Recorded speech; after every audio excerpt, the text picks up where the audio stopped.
Okay, favorite books.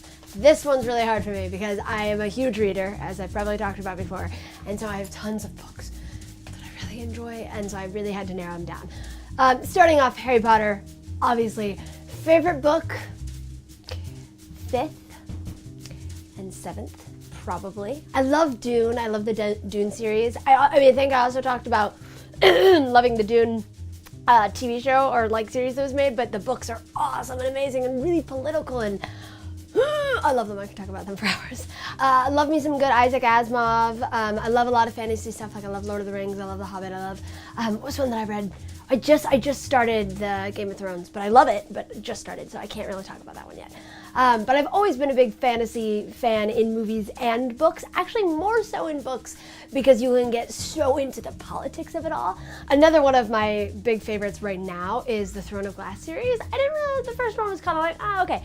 The second one was good. The third one's insane! I actually just finished it like a week ago, so you know when a book's still like fresh in your mind and you're just still like thinking about everything. Oh, so crazy. It's called Air of Fire, and it's just like, boop, boop, everything goes down. I love stuff by Rainbow Rowell. Rainbow Rowell. She does Fangirl and Phone Line or Landline or stuff like that. Everything that she writes is beautiful and magic. Also love Stephanie Perkins. The Infernal Devices series is really fun. That's more like just for fun when you really just, kind of want to zone out on a book series. Okay, if we're on YouTube and we're talking about books, we gotta get into John Green a little bit. Strangely enough, top one's not The Fault in Our Stars. I have to go with Looking for Alaska first, Paper Towns, Abundance of Catherines, because the main guy reminds me almost to a T of my ex-boyfriend, and then Fault in Our Stars. I do love a lot of classics, like, Jane Austen has always been one of those things where like I love reading them, but I have to take like a long time to really get through them. But I do love Jane Eyre. Jane Eyre is one of my favorite out of the classics. I'm also really, really into poetry, and I have been for a while. I think it was my dad that originally got me into it. I can't even remember at this point. But favorite poets would have to be Ginsberg. Plath. I love Sylvia Plath so much. She got me through my like feminist phase. I love Rumi. I love pretty much all of the beat poets.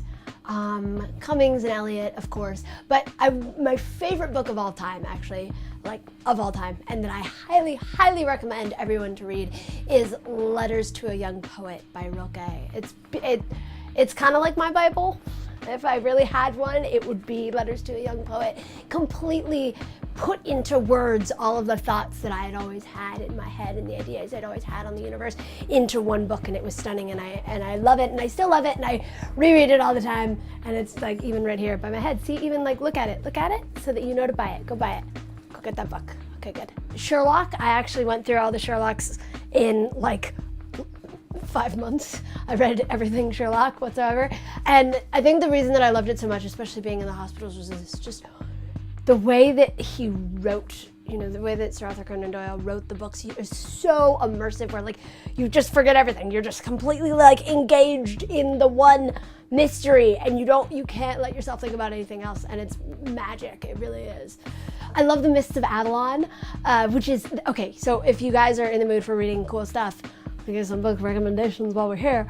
Read The Mists of Avalon. It's so cool. It's the story of King Arthur, but it's told in the perspective of all the women in the story, and it gives you just a whole new look on everything, and it's beautiful, and it's feminist, but not in like, not in a way that's, like man-hate or any of the gross stereotypes around feminism. It's really just looking at the other side of it from a whole different gender. It's really cool. I love Wrinkle in Time. I read that when I was much younger. Kurt Vonnegut's awesome. A lot of, I'm like looking up on my shelf because I can't ever remember stuff that I read until way after.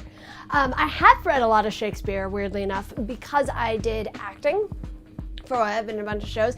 And one of the things when you're doing acting, they have you read so much Shakespeare to like really get like, get into the zone, because he wrote it so well for people who are trying to act. So weirdly enough, I've read a lot of Shakespeare and I love it, but you have to just get in the right like mind frame for it.